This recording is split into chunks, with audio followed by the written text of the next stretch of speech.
Pido por favor que vayamos a Marcos 10, Marcos capítulo 10, y vamos a leer los versos 32 al 45.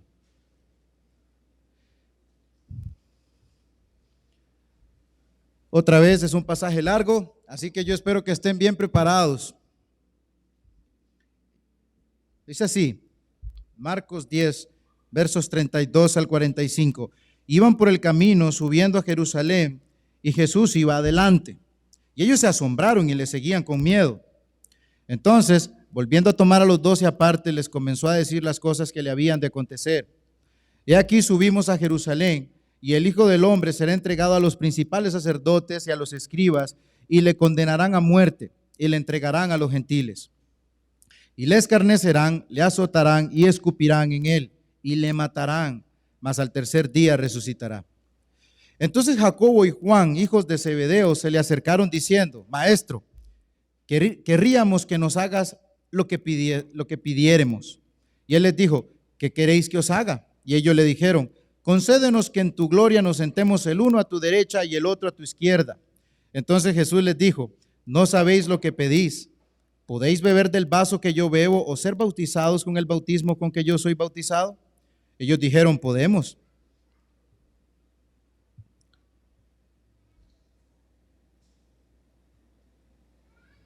Ellos dijeron: podemos. Jesús les dijo: a la verdad del vaso que yo bebo beberéis, y con el bautismo con que yo soy bautizado seréis bautizados. Pero el sentaros a mi derecha y a mi izquierda no es mío darlo, sino a aquellos para quienes está preparado. Cuando lo oyeron los 10, comenzaron a enojarse contra Jacobo y contra Juan. Mas Jesús, llamándoles, les dijo: ¿sabéis que los que son tenidos por gobernantes de las naciones se enseñorean de ellas y sus grandes ejercen sobre ellas potestad? Pero no será así entre vosotros, sino que el que quiera hacerse grande entre vosotros será vuestro servidor.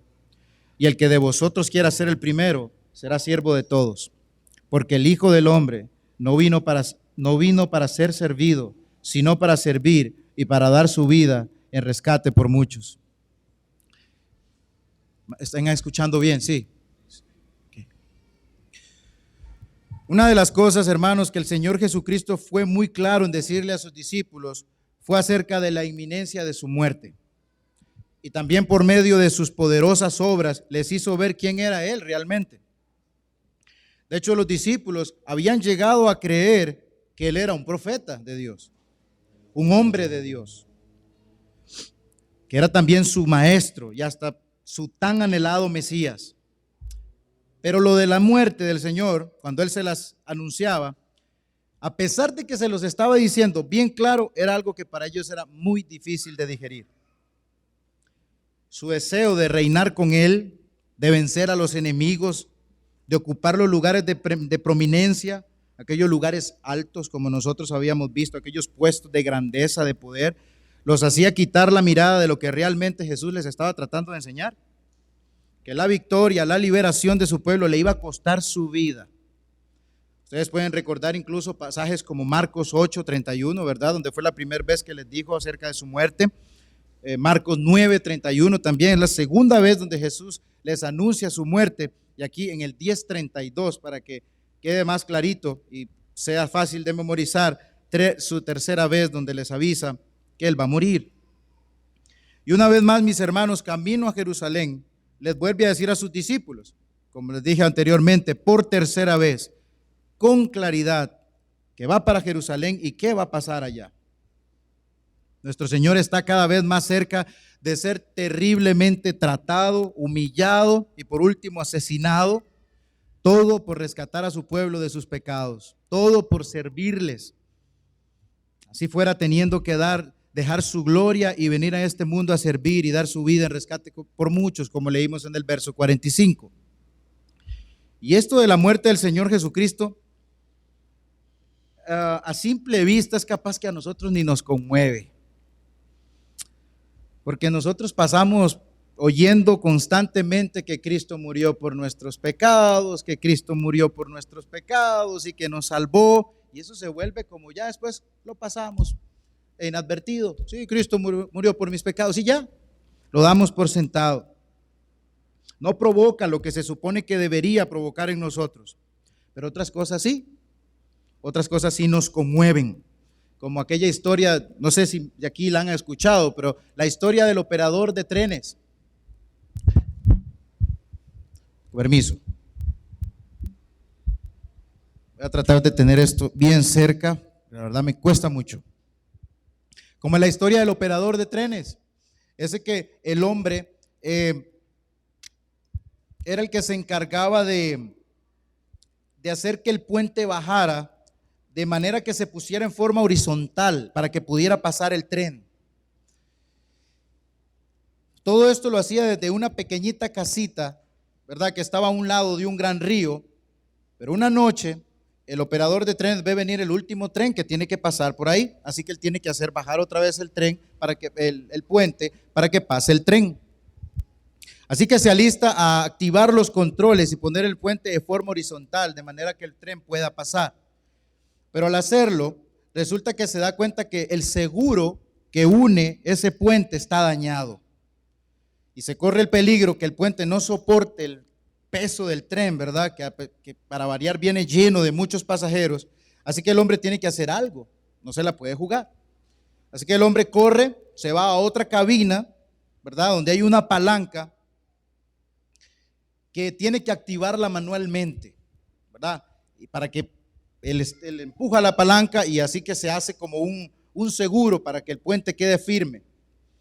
Él tenía que bajar la palanca con fuerza hasta que el tren pase. Pero mientras él sostiene la palanca para que el tren vaya a pasar, escucha un sonido. Papi, ¿dónde estás? Su hijo está cruzando las líneas del tren para buscarlo.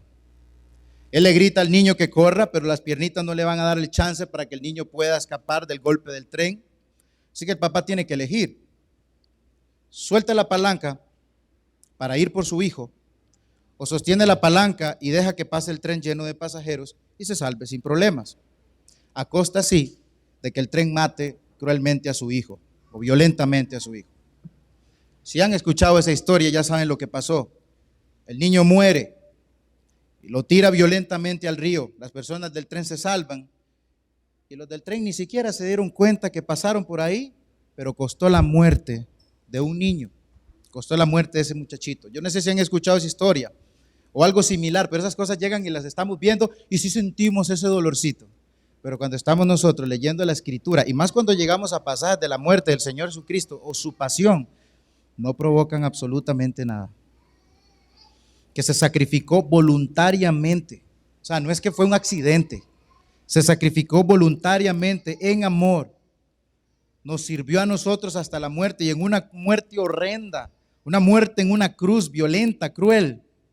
Hermanos, esa historiecita del controlador de trenes realmente palidece comparada a la que nuestro valiente, servicial y todopoderoso Señor Jesús hizo por nosotros. Y eso nos deja a nosotros un estándar de cómo nosotros también debemos servir. Vuelvo y repito, ese es el estándar, como vimos en pasajes pasados de predicaciones, ese es el estándar de servicio que Jesús a nosotros nos ha dejado. Y es inmenso. Puso su vida por el pecador. Nosotros jamás vamos a poder igualar ese estándar de servicio, pero sí es digno de imitarlo. Y comienza, como dije en un sermón pasado, siendo la alfombra donde nuestros hermanos se limpian los pies, comienza lavando los pies de nuestros hermanos, comienza aquí en la iglesia y trasciende. Yo he titulado este mensaje Sirviendo hasta la muerte. Esa es la pequeña introducción. Comencemos con el primer punto, que va de los versos 32 al 34. Dice: iban por el camino subiendo a Jerusalén y Jesús iba adelante y ellos se asombraron y le seguían con miedo. Entonces, volviendo a tomar a los 12 aparte, les comenzó a decir las cosas que le habían de acontecer. He aquí subimos a Jerusalén y el Hijo del Hombre será entregado a los principales sacerdotes y a los escribas y le condenarán a muerte y le entregarán a los gentiles y le escarnecerán, le azotarán y escupirán en él y le matarán, mas al tercer día resucitará. Primer punto, el siervo de Dios. Hermanos, Jesucristo es consciente de que su muerte se aproxima. Así que sigue su camino a Jerusalén. Miedo, nada. Jesús está preparado. De hecho, nosotros podemos recordar cómo Lucas 9:51 dice que él afirmó su rostro para ir a Jerusalén. E Isaías, hablando del siervo sufriente, dice lo siguiente. Isaías 57 dice: porque Jehová el Señor me ayudará, por tanto no me avergoncé. Por eso puse mi rostro como un pedernal y sé que no seré avergonzado. Ese es el siervo de Dios en Isaías hablando. Los discípulos, al ver esa determinación del Señor Jesucristo de ir a su muerte, se sorprenden. Iba delante de ellos como solían hacer los rabinos de antaño, maestros, ¿verdad? Que iban delante de sus discípulos. Ya les había dicho 3 veces lo que le iba a pasar allá en Jerusalén. Y camina decididamente a la boca del lobo. Jesús va donde ninguno, hermanos, ninguno iría voluntariamente a hacer lo que ninguno puede. Ahí va el precursor de los creyentes abriéndose camino para obtener esa eterna redención por cada uno de los suyos. Pero los discípulos tienen miedo. Aún no están en sintonía, aún no entienden cuál es la redención que Jesús va a lograr. Y este miedo es por el hecho de que si su Mesías va a Jerusalén, recordemos que ellos creían en un Mesías político. Entonces, si este Mesías va a Jerusalén, allá se va a armar la grande. Van a haber pleitos, van a haber batallas. Tienen miedo, realmente provoca miedo. Además, mis hermanos, por otro lado, Jesucristo le había dicho a ellos que si lo seguían, tenían que tomar la cruz y seguirlo. Tomar la cruz conlleva tener el mismo destino que el Señor Jesucristo. Y ya les había dicho anteriormente cuál era el destino del Señor Jesucristo. Así que concluyen que seguir a Jesús es también sufrir con ellos. De hecho, vean lo que dice Juan 11:16, a Tomás hablando. Dice: dijo entonces Tomás, llamado Dídimo, a sus condiscípulos: vamos también nosotros para que muramos con él. Y es así, hermanos, que Jesús será entregado a los líderes religiosos de Jerusalén, como leímos, quienes lo van a condenar a muerte por medio de juicios descarados y sinvergüenzas, injustos. Pero como no tienen la potestad, ¿verdad?, de matarlo, ya que están dominados por Roma, tienen que enviar a Jesucristo a los gentiles. Aquí los gentiles son las autoridades romanas, bajo el dominio de Poncio Pilato. Y estos son los que le harán esos daños al Señor Jesucristo, lo maltratarán como el flagelo, que nosotros sabemos muy bien, como leímos ahorita en el verso 34. Jesús, mis hermanos, no estaba yendo a Jerusalén a ver el templo, a ver la arquitectura, o como creían, a derrumbar la fortaleza augusta. Jesucristo tenía en sus ojos, puestos sus ojos en obedecer a su Padre como siervo de Dios, cumplir esa misión que se le encomendó. Tenían sus ojos puestos en el Gólgota, en aquella cruz donde se ofrecería voluntariamente como el perfecto y eterno sacrificio, resucitando de entre los muertos para el perdón de pecados y de pecadores. Como nosotros todos hemos oído, el justo por los injustos, para llevarnos a Dios. La salvación es por la vía del sufrimiento y la muerte. Sin derramamiento de sangre, dice la palabra en Hebreos, no hay remisión o perdón de pecados. Debía morir el Señor Jesucristo.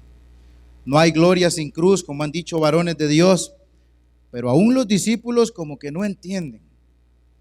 En su mente, mis hermanos, ellos tienen a un Mesías triunfador que prevalecería. Ellos solo estaban pensando en ver a Jesús sentado en gloria, vencedor, y ellos gobernando con Jesucristo en los puestos más altos.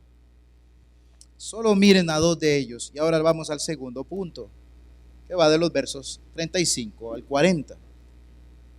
Entonces Jacobo y Juan, hijo de Zebedeo, se le acercaron diciendo: Maestro, querríamos que nos haga lo que pidiésemos o lo que pidiéremos. Él les dijo: ¿qué queréis que os haga? Y ellos le dijeron: concédenos que en tu gloria nos sentemos el uno a tu derecha y el otro a tu izquierda. Entonces Jesús les dijo: no sabéis lo que pedís. ¿Podéis beber del vaso que yo bebo o ser bautizados con el bautismo con que yo soy bautizado? Ellos dijeron: podemos. Jesús les dijo: a la verdad del vaso que yo bebo beberéis, y con el bautismo con que yo soy bautizado seréis bautizados. Pero el sentaros a mi derecha y a mi izquierda no es mío darlo, sino a aquellos para quienes está preparado. Aquí nosotros vemos una petición egoísta de estos hombres. Los 2 discípulos que se le acercaron pertenecen, mis hermanos, al grupito o al circulito más cercano del Señor Jesús. Recuerden que junto con Pedro, Juan y Jacobo estuvieron en el monte de la transfiguración. Aquí casi que le hacen como una demanda al Señor Jesucristo. De hecho, en el paralelo se lee que es la madre de ambos la que le pide esto al Señor. Querían posición, querían poder, querían autoridad, querían ser vistos, querían ser notorios. ¿No es esto, no es familiar esto a nosotros, hermanos, que es lo que siempre procuramos buscar, ser vistos? Los 5 minutitos de fama. Es más, hermanos, nosotros podemos darnos cuenta si estamos siendo como ellos, porque a veces somos muy propensos a qué bárbaros, cómo hicieron esta petición estos hombres de sentarse a la derecha y a la izquierda, puestos de gran autoridad. Podemos nosotros preguntarnos cómo estamos siendo, si estamos siendo como ellos en la manera que oramos al Señor. Nuestras oraciones se van a hacer evidentes si pedimos y pedimos y demandamos, pero nunca adoramos al Señor en las oraciones.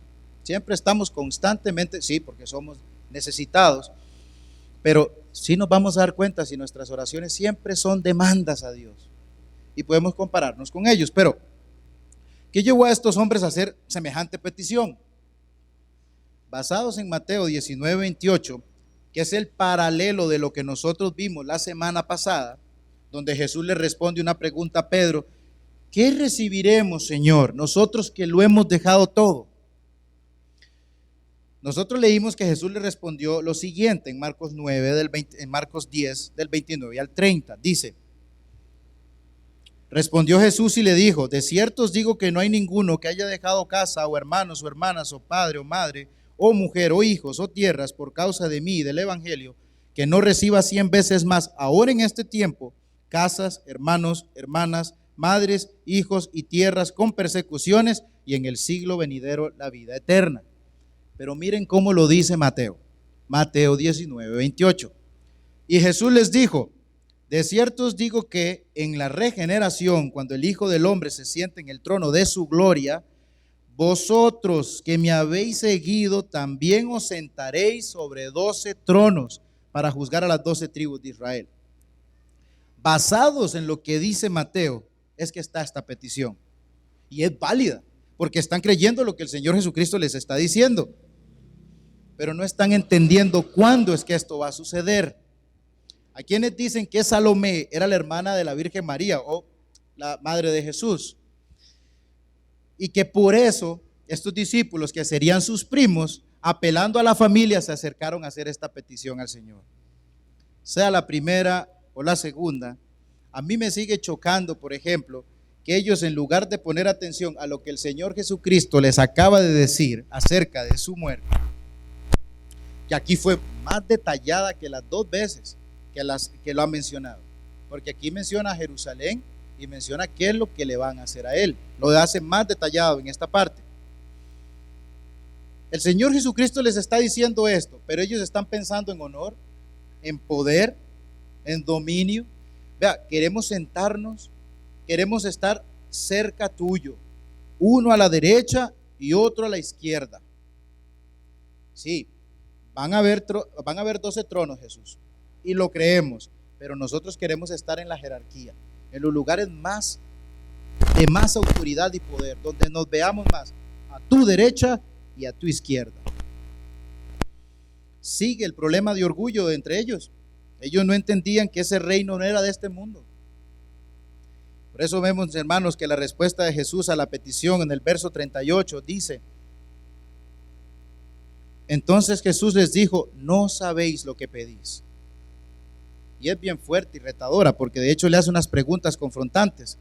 Porque sí, va a haber una gloria futura, pero para eso lo primero, Jesús tiene que pasar por un severo juicio divino. La copa, que nosotros leímos ahí, no es más que la ira de Dios, el juicio o el castigo de Dios, la ira que iba a ser descargada sobre él en lugar de su pueblo pecador. Él tomará, va a tomar esa copa entera para que su pueblo no la tenga que sufrir. Isaías 51, versos 17 y 22 dice: despierta, despierta, levántate, oh Jerusalén, que bebiste de la mano de Jehová el cáliz de su ira. Eso representa la copa, porque el cáliz del aturdimiento bebiste hasta los sedimentos. Y el verso 22 dice así: Así dijo Jehová tu Señor y tu Dios, el cual aboga por su pueblo. He aquí he quitado de tu mano el cáliz de aturdimiento, los sedimentos del cáliz de mi ira, nunca más los beberás. Y la mención del Señor Jesucristo que hace del bautismo aquí apunta a su sufrimiento. Jesucristo iba a ser sumergido hasta la muerte en puro sufrimiento. De hecho, miren cómo lo dice el salmista. Salmo 88:7 dice: sobre mí reposa tu ira y me has afligido con tus ondas. Jonás mismo en Jonás 2:3 dice: me echaste a lo profundo, en medio de los mares, y me rodeó la corriente. Todas tus ondas y tus olas pasaron sobre mí.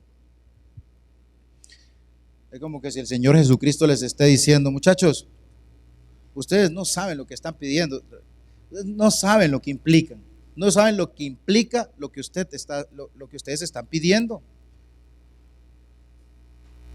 Porque a lo que va Jesús, mis hermanos, ellos no van a ser capaces de soportarlo. Lo que implica su petición es algo que solamente Jesús puede soportarlo. No hay quien soporte la ira de Dios, solamente Jesucristo. Pero, ¿cómo entendieron ellos esas preguntas de Jesús para que dieran semejante respuesta?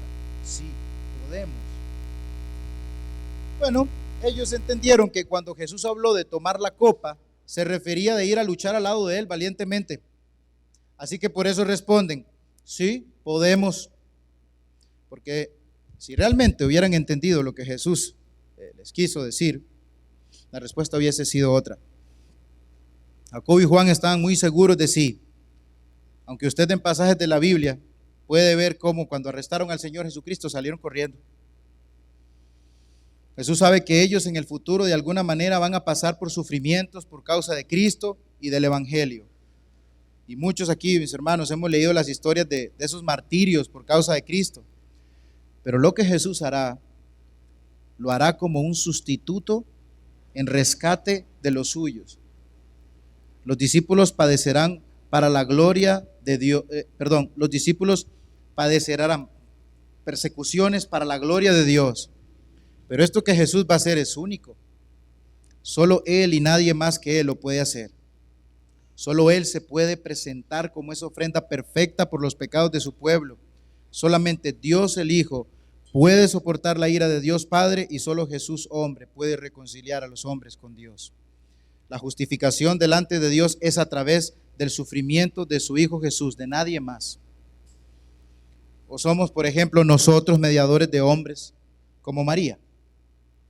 No, solo hay un mediador entre Dios y los hombres. Primera de Timoteo 2:5 dice: porque hay un solo Dios y un solo mediador entre Dios y los hombres, Jesucristo hombre.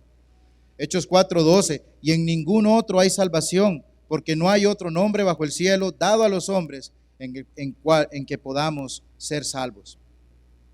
Ahora, por otro lado, dar lugares de preeminencia o de importancia no es de Jesús darlo o hacerlo, es solamente de su Padre. A estos hombres no se les asegura una posición específica en la gloria, pero sí, como vimos, sí se les aseguran sufrimientos por causa de seguir al Señor Jesucristo. Las ambiciones egoístas son detectadas por Dios, así que Él dará conforme a su soberanía. Y esto nos lleva al último punto: no será así entre vosotros. Versos 41 al 44. Cuando le oyeron los 10, comenzaron a enojarse contra Jacobo y contra Juan. Mas Jesús, llamándole, les dijo: ¿sabéis que los que son tenidos por gobernantes de las naciones se enseñorean de ellas, y sus grandes ejercen sobre ellas potestad? Pero no será así entre vosotros, sino que el que quiera hacerse grande entre vosotros será vuestro servidor, y el que de vosotros quiera ser primero será siervo de todos. Porque el Hijo del Hombre no vino para ser servido, sino para servir y para dar su vida en rescate por muchos. Los 10 se dan cuenta, los 10 restantes se dan cuenta de la decisión egoísta de Jacobo y de Juan. Además, quizá les molesta porque se le adelantaron a lo que ellos en algún momento también le hubieran ido a pedir al Señor Jesucristo. Probablemente no habían tenido el chance. Ya hay aquí entre los 12 un problema. Ya nosotros aquí podemos ver que hay un problema entre ellos. Todos contra Juan y Jacobo. Están indignados, molestos, furiosos. Ellos, ¿verdad? Juan y Jacobo, para los 12 no actuaron correctamente. Así que nos enojamos con ellos. Estamos ofendidos por lo que ustedes hicieron de ir a pedirle esto al Señor. Y hermanos, no veamos a estos hombres como que bárbaros, se enojaron entre ellos, porque nosotros somos iguales. Cuando alguien no actúa o algo no pasa como nosotros queremos, lo primero que hacemos es activar el enojo. Nos enojamos, dejamos que la ira comience a invadirnos porque no se hicieron las cosas como nosotros queremos o como nosotros decimos. Entendamos mejor esta parte, esta molestia de los discípulos, poniendo un pequeño ejemplo, un ejemplo, hermanos, que quizás sea muy simple: el orgullo. Por nuestro orgullo nos enojamos al ver que otro obtiene aquello que yo quería y que pienso que yo lo puedo hacer mejor porque yo soy más. Y ese es el pensamiento que reina en el hombre del día de hoy. Se lo dieron a aquel, pero yo soy mejor que él. Y se enojan. Ahí está pasando lo mismo aquí entre los discípulos. Hay un problema entre estos santos del Señor. No se supone que estén fúricos los unos a los otros y que unos quieran mandar sobre los demás. Eso no es lo que tiene que caracterizarlos a ellos como seguidores de Jesús. A ellos los tiene que caracterizar la humildad, el servicio. Así que Jesús no puede dejar que esta riña o este problema siga. Supongamos ahí, no, pero yo le gano, yo soy mejor, yo sé más. Esa es una de las que hay siempre. Yo sé más, yo soy quién, es que yo tengo esto, lo otro. Esos aires de grandeza que al mundo alaba nos hacen ver más bien delante de los ojos del Señor pequeñitos y patéticos. Y Dios, hermanos, eso lo censura. Jesús en el verso 42 los aborda como cuando vimos los capítulos 9 del 33 al 37, donde les preguntó: ¿y qué era lo que ustedes venían disputando en el camino? Porque, hermanos, ellos habían venido discutiendo. ¿Y cuál era la discusión que ellos traían? ¿Quién va a ser el mayor en el reino de Dios? No es que yo estuve en la transfiguración, podría haber dicho Pedro, así que Dios probablemente me vaya a poner en el puesto más alto. ¿Y qué hay de mí?, pudo haber dicho Jacobo. No, pero no se olviden de mí, pudo haber dicho Juan. Ahora estos dos se habían adelantado y ahora estaban todos enojados. ¿Quién va a ser el mayor? ¿Quieren ser los mayores? ¿Quieren tener poder? Bueno, Señor Jesucristo dice: van a tener que lavar los pies de sus hermanos, porque ellos no tienen que ser como los demás. Nosotros no tenemos que tener la mente de este mundo, que gobiernan sobre las personas, que son servidos que más bien oprimen. El discípulo de Dios debe caracterizarse por el servicio y la humildad, y no ser esos diótrefes de la actualidad que quieren tener el primer lugar en todo, quieren mandar en todo, y si no, renuncian de los trabajos, por ejemplo, y si no, se enojan, y en el peor de los casos se van de las iglesias también. Menciono de nuevo al hermano Josías Grauman. Dice: en nuestra sociedad creemos que mientras más autoridad ganas, más gente mandas. Sin embargo, en la Biblia vemos que mientras más autoridad tienes, más pies lavas. Hermano, nuestro servicio debe ser humilde, pero para el Señor. No importa si es lavando un baño, lo hacemos para el Señor. En el mundo, de hecho, el que lava un baño no es visto como grandeza, más bien es como una señal de derrota. No de grandeza, realmente no es de grandeza. Pero en la iglesia, el servicio al Señor es motivado por el amor a Dios. El problema es cuando nuestro corazón, como el de estos discípulos, que queremos los puestos de servicio en la iglesia donde seamos vistos, donde no me tenga que ensuciar las manos, donde yo diga qué es lo que se tiene que hacer, si no, yo me enojo. Lavar baños, eso no es para mí. Esa actitud no nos diferencia del mundo, porque así es el mundo.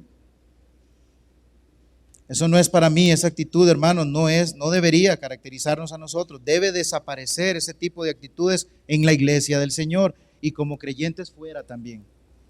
No será así entre ustedes, no debería ser así en la iglesia del Señor. Que unos quieran gobernar sobre otros, que unos piensen que son más que otros. Por lo tanto, aquel que tiene ese rango más bajo tiene que lavar los baños.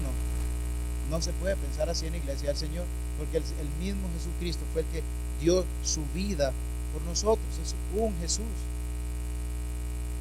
No que Jesucristo murió más por mí, murió menos por el otro, no, fue parejo, por así decirlo. La misma deuda imperdonable, impagable tenía aquel que yo, que usted y que yo. La manera con que Jesús termina, hermanos, es dejándoles ese estándar marcado en sus mentes y sus corazones. El Hijo del Hombre, el Mesías que ellos tenían como su jefe militar, victorioso y poderoso, les recuerda que Él no vino a ser servido, sino a servir y dar su vida por su pueblo, rescatándolo del pecado para que le sirvan. El Señor a nosotros no nos salva, hermanos, para estar sentados, nos salva para servir. Y muchas veces las personas piensan que el servir o ser útil en la iglesia es estar haciendo cosas que son vistas por todos los demás. Pero ser útil comienza también cuando usted dobla las rodillas por su pastor, dobla las rodillas por el crecimiento de su iglesia.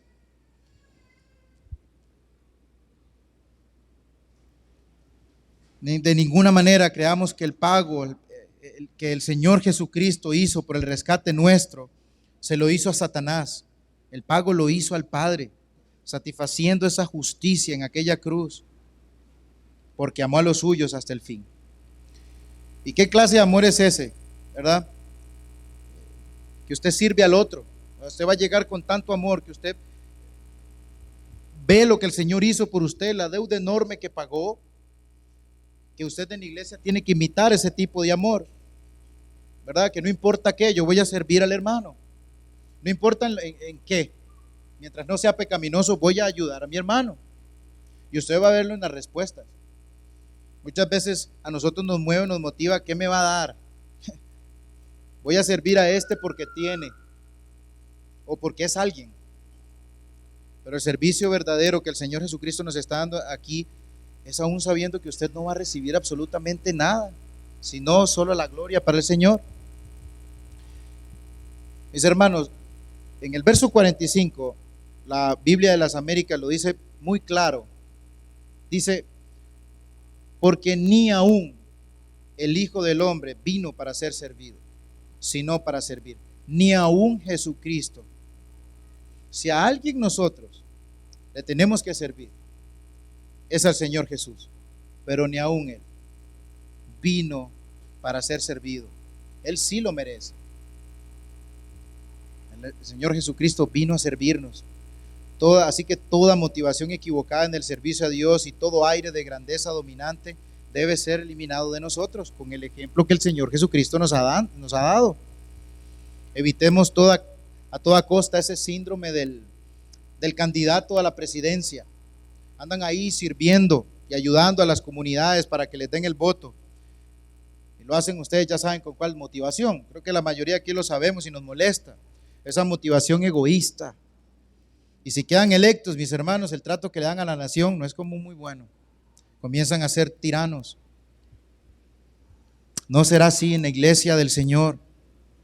Si alguien llega a tener puestos de autoridad, como el Señor lo leemos en la Escritura que le ha dado a los hombres, no será así en la iglesia del Señor. No será así aquí en la iglesia de Alajuela.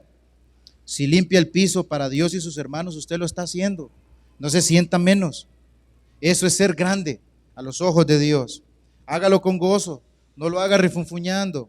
Si limpia el baño, hágalo igual, con gozo. Por ejemplo, de las que Nay cuando hace el pan para la cena, a veces yo estoy haciendo otras cosas y ella está por allá y yo la veo toda desanimada, porque aquel pancillo le quedó todo duro, aquel pancillo no doró, como dicen ustedes que son súper expertas en hacer el pan, no doró. Yo pienso que el pancito es la parte de arriba donde se quema un poquito. Pero hermanos, ella se aflige, se desanima toda, porque ella lo quiere hacer para Dios primeramente y lo quiere hacer bien para ustedes. Hermanas, miren, para las que hacen el pan, no se desanimen si el pan les queda duro, les queda quemado. Ya mejorarán. Sino que el Señor las bendiga y sigan haciendo ese trabajo, porque no es en vano y lo hacen para el Señor. Como no lo fue el servicio de nuestro Señor a favor de los suyos, a favor de usted que ha creído y de mí, donde nos sirvió hasta la muerte y muerte de cruz voluntariamente, poniendo el gozo delante de Él, Jesús afirmó su rostro a Jerusalén, donde sabía que lo iban a tratar mal, lo iban a enjuiciar injustamente, golpear, escupir, lastimar, lo iban a hacer sangrar, dañarían su cuerpo, lo molerían, dice Isaías, terriblemente, por usted y por mí. Vamos por favor a Filipenses 2, del 3 al 8.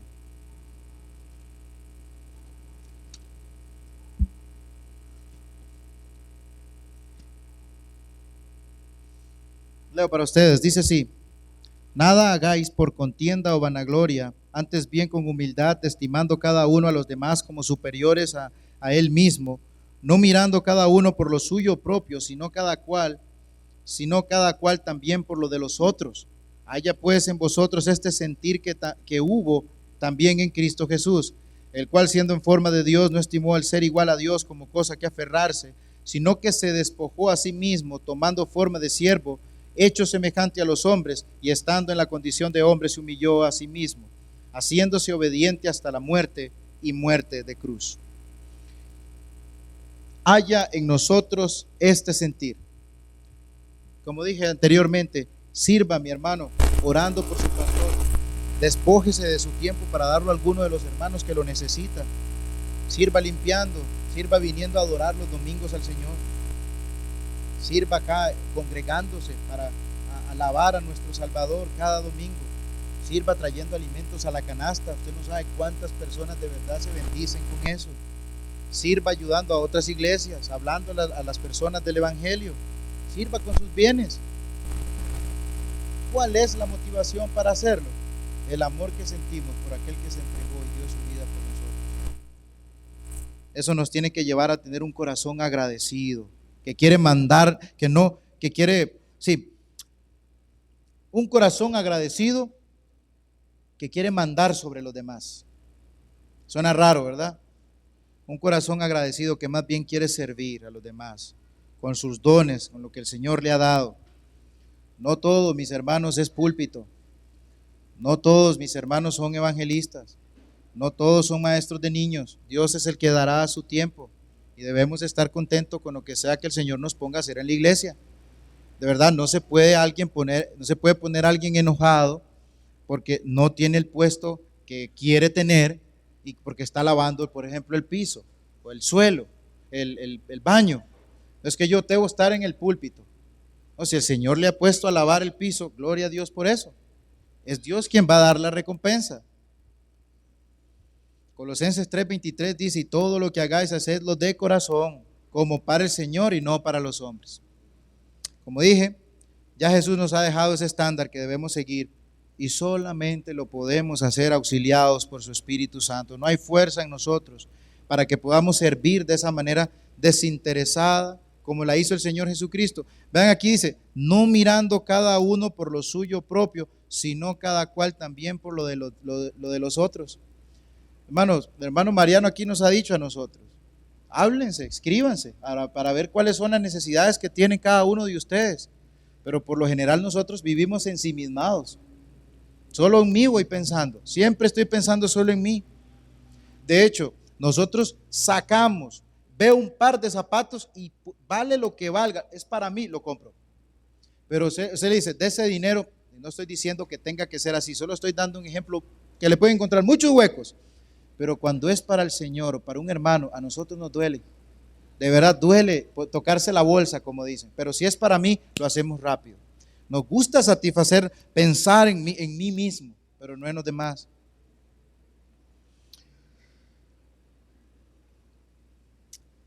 Si nosotros no vivimos sirviendo humildemente, nosotros vamos a vivir, hermanos, con un orgullo dominante, con envidia. La humildad que el Señor Jesucristo nos tiene que transmitir a nosotros en la Biblia es querer servir a los hermanos, no importa qué. Pero cuando usted se cree algo y tiene esos aires de grandeza y usted ve que a aquel menos se le dio lo que usted quería, comienza esa envidia mala, carroña de los huesos. Porque sus aires de grandeza se le va a su humildad. Hermanos, esto no hace más que agrandar la deuda delante del Señor. Usted que nos visita hoy, cada uno de mis hermanos acá, déjeme dejarle claro que Dios todo lo ve y lo sabe. Aún el más profundo e íntimo de sus pensamientos de hoy, y de siempre. Cada cosa que usted ha hecho, cómo la ha hecho, con qué motivación la ha hecho, o lo que sea que usted haya dicho, el Señor lo sabe y sabe cuál fue su verdadera motivación. Hoy mismo examínese, ahí mismo donde está. Usted ha pecado contra el Señor. Hemos pecado contra el Señor todos nosotros, de hecho, de pensamiento, con nuestras palabras. Y le digo algo, el Señor es justo y tiene que castigar el pecado. A menos que Dios en su Hijo Jesucristo haga el pago de esa deuda tan infinita que nosotros tenemos, esa deuda tan grande, por medio de su precioso sacrificio en la cruz. Digo precioso, pero lo que le costó al Señor Jesucristo fue separarse de su Padre, fue ser molido en una, sentir la ira de su amado papito, solo por usted, solo por mí. ¿Valía la pena? Haga que valga la pena. Una vez el hermano Mariano decía: ¿cuánto ha invertido el Señor en usted? Invirtió a su Hijo para que usted siga viviendo con aires de grandeza, que no quiere servir. Y vuelvo y repito, usted puede servir orando desde su casa, donde nadie lo ve, pero sí lo ve el Señor. Pero ¿sabe qué pasa? Que a veces nosotros nos llama tanto, como los fariseos. Ellos siempre querían ser vistos. Bueno, ustedes ya tienen la recompensa, ya lo vieron los hombres. ¿Y qué con eso? Pero ellos se sentían felices con que los hombres los vieran. Pero cuando lo ve al Señor a uno es diferente. Hay una recompensa mejor, que los hombres nos estén viendo. Jesús en la cruz, y solamente Jesús en esa cruz satisfizo la justicia de Dios, recibiendo toda la copa de su ira en lugar nuestro. No siga en su pecado, con pensamientos pecaminosos, con enojos, con envidias, lujurias, apatía, menosprecio a la predicación de la palabra de Dios. Abandone el orgullo, entréguese hoy al Señor Jesucristo. Como decía el hermano, hoy es el día de salvación. Un día el Señor vendrá, que no lo agarre desprevenido, en un enojo, en un ataque de ira, en un ataque envidioso, en un ataque pensando mal en su hermano. Este hermano no hace como quiero, es así, asá, se me adelantó. ¿Por qué lo pusieron ahí? Él no debería estar ahí. Piense en lo que hizo el Señor Jesucristo, y que el Señor Jesucristo le transmita esa humildad para servir desinteresadamente, con alegría a sus hermanos aquí en la iglesia. Así fuera tener que lavarle los pies a los hermanos. ¿Usted se imagina servir de esa manera? Los pies en aquellos tiempos, me encanta cómo le decía el hermano Eric, estaban llenos, decía el hermano, habían vacas, ahí pasaban vacas, caballos, gallinas, perros, y ellos andaban caminando. De lavar esos pies era serio. Los de nosotros, gracias al Señor, están limpios. Pero hermanos, es cuánto usted se tiene que rebajar. Pero es que el problema es que a veces nosotros tenemos mucho alto concepto de quiénes somos nosotros. Por eso servir no cabe en nuestra mente. Yo tengo que ser servido. No siga en su pecado. Deje eso. Entréguese al Señor Jesucristo hoy y reciba el perdón que Él ofrece. Y sea libertado de la esclavitud al pecado para ser un esclavo del Señor Jesucristo y de su iglesia. Mis hermanos de Ibra, ¿sí o no que nosotros tenemos, o por lo menos podemos parafrasear Gálatas 2:20? Es un pasaje que reconocemos, ¿verdad? Con Cristo estoy juntamente crucificado. Ya no vivo yo, mas Cristo vive en mí. Y lo que ahora vivo en la carne, lo vivo en la fe del Hijo de Dios, el cual me amó y se entregó a sí mismo por mí. Conocemos ese pasaje. Jesús, mis hermanos, se entregó a morir en una cruz para que usted y yo paremos de estar viviendo para nosotros. Paremos de estar viviendo ensimismados. Ya no vivo yo, vive Cristo en mí. Vivo para Cristo, vivo para su iglesia. No importa si paso desapercibido en el servicio, no importa si nadie me ve. Lo está haciendo usted. Es el gran amor de Dios lo que lo mueve a usted con un corazón agradecido para servirle a los hermanos y con gozo ir a lavar un baño. Y menciono lo del baño porque eso es algo que no nos gusta hacer, en general no nos gusta hacer. Habiendo sido salvados por pura gracia de nuestro Señor Jesús, si queremos ser grandes o primeros en el reino de Dios, debemos comenzar siendo esclavos en esta tierra. Hermanos, de verdad que Dios nos dio un corazón para amarle y para amar a su iglesia. no solo de boca para afuera, sino como dice Pedro, con acciones, acciones palpables y evidentes, sirviéndole así a nuestro Señor, como Él nos sirvió a nosotros hasta la muerte. Oremos. Padre bendito, queremos darle muchas gracias por su palabra. Pido perdón, Señor, por si algo he dicho que no iba de la manera correcta, si he tartamudeado. Padre, sé que su palabra es poderosa para salvar, independientemente de quién esté aquí. Pido, Padre bendito, que de verdad nos dé un corazón de servicio. Muchos aquí, todos aquí necesitamos que oremos unos a los otros, que estemos orando por cada uno de nosotros, Señor. En este mundo caído, malo, necesitamos que usted nos guarde, nos proteja, nos cuide. Y Señor, gracias por su preciosísimo Hijo Jesucristo. Dios, por derramar su ira sobre Él y no sobre mí, no sobre cada uno de los que estamos aquí. Porque por Jesucristo, Señor, hoy somos salvos. Por Él es que hoy podemos estar aquí deseando escuchar su palabra, solamente por Él. No fue ningún humano, no fue María, no fue nadie, no fue Buda, Señor. Nada de ellos. Fue Cristo y solamente Jesucristo, el que pagó el grandísimo precio por mi gran ofensa, un Dios infinitamente santo. Que eso, Señor, a nosotros nos lleve, ese amor de Jesucristo a nosotros nos conmueva a querer también amar y servir a nuestros hermanos, así como Cristo nos sirvió a nosotros hasta la muerte. Amén.